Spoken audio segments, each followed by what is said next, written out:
एक समय की बात है, गौतम बुद्ध किसी नगर से गुजर रहे थे। लोगों को जब यह पता चला तो उनके लिए भेंट आदि लेकर उनके दर्शनों के लिए आने लगे। अपने शिष्य के साथ बैठे हुए बुद्ध लोगों की भेंट स्वीकार कर रहे थे।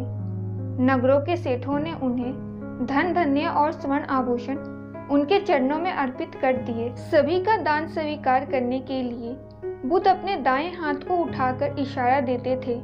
भीड़ में एक वृद्धा भी आई हुई थी। वे बुद्ध से बोली, भगवान, मैं बहुत निर्धन हूँ। मेरे पास आपको देने के लिए कुछ भी नहीं है। आज मुझे पेड़ से पका आम मिला। मैं इसे खाने ही जा रही थी कि तभी आपके प्रस्थान करने का समाचार सुना।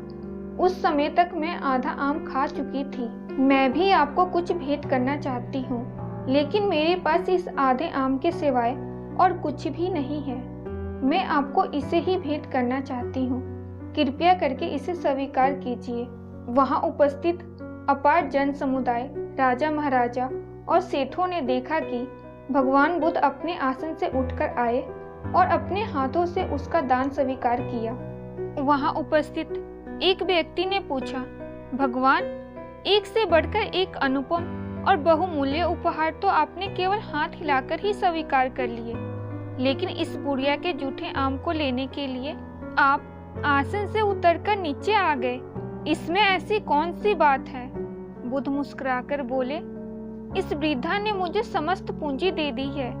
आप लोगों ने मुझे जो दिया है वो तो केवल आपकी संपत्ति का मात्र एक छोटा सा हिस्सा है, और इसके बदले आपने अपने मन में दान का अहंकार भी पाल रखा है।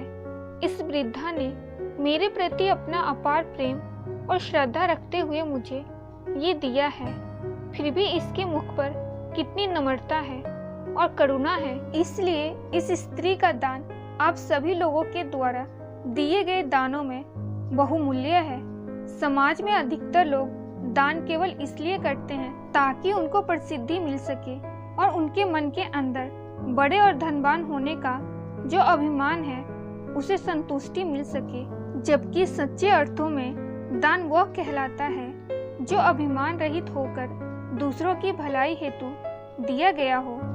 जब इंसान के पास किसी एक चीज की कमी हो, लेकिन जरूरत पड़ने पर अगर वह इंसान उस वस्तु का एक हिस्सा दूसरों की मदद और परोपकार के लिए दान कर दे, तो दान का मूल्य कई गुना बढ़ जाता है, क्योंकि अतिरिक्त पड़ी वस्तुओं का बंटवारा दान नहीं कहलाता।